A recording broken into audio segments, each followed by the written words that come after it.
Hi friends, నేను కొత్తగా YouTube channel open చేశాను. నేను ప్రజెంట్ ముంబైలో ఉంటున్నాను. ఇంటి పని చేస్తా. ఇక్కడ మేము ముంబైలో ఉండే మన తెలుగు వాళ్ళు ఎలా ఉంటారో వాళ్ళ రూమ్ ఎలా ఉంటుంది ఒకసారి చూపిస్తారు చూడండి. ఇది మేము ఉండే బిల్డింగ్. లోపలికి అయితే వెళ్దాం.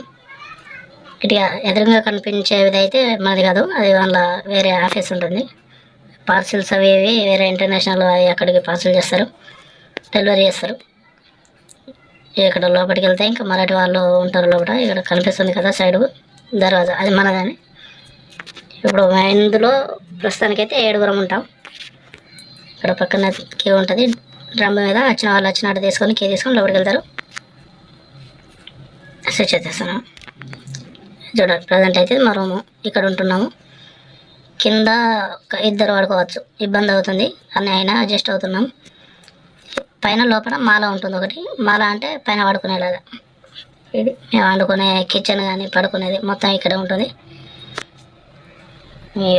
ఎవరికి టైం ఉన్నప్పుడు వాళ్ళు వచ్చి వండుకొని వెళ్తారు. ఒక్కరేమో ఒక్కొక్కరు వండుకుంటారు, ఇంకొకరు ఇద్దరు వండుకుంటారు. ఎవరికి వీలైన వాటి వాళ్ళు ఉంటారు. ఇది స్నానం చేస్తాం. Washroom, bathroom. ఇంకా ఎటైనా బయటకు వెళ్ళాలంటే ఇక బయట. ఇందులో అయితే వీళ్ళు ఇక్కడ లేదు. ఒకటి నిచ్చెన అది ఇరిగిపోయింది. అది మొన్న పైకి ఎక్కేటప్పుడు అది ఇరిగిపోయింది. అడ్డం పడ్డ అని వేపియాలి. టైం ఉంటలేదు, ఎవరికి టైం ఉంటలేదు. అందరు పనికి వెళ్ళిపోతున్నారు. టైం వచ్చి కథం పని చేసుకొని నెరవేడి అన్నం తిని పడుకునే వరకు టైం వెళ్ళిపోతుంది. పైన చూపిస్తే ఎలా ఉంటుందో. పైన చూడండి, పైన మనం నిలుచుందామన్నా నిలుచుకోవడానికి ప్లేస్ ఉండదు. అక్కడ మొక్కల మీద కూకున్నా కానీ మనకు తలకాయ తడుతుంది. ఓన్లీ పడుకునే వరకే పైన.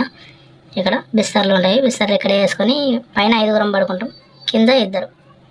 ఇబ్బంది అవుతుంది కానీ అడ్జస్ట్ అవుతాం. పైన నిల్చుంటే ఇది మనకు తడుతుంది, అది పైన అడ్జస్ట్ అవుతున్నాం. ఎండాకాలం మాత్రం బాగా గరం అవుతుంది. ఇలా వేడి మస్తు